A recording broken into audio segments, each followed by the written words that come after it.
ചിത്താ മുത്താ മുതിതാ മോദന ചിത്താ മോദകന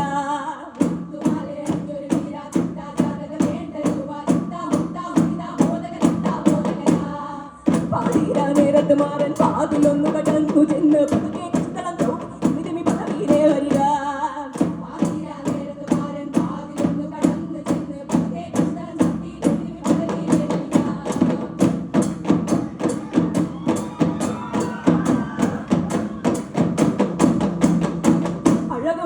அழகும் போல்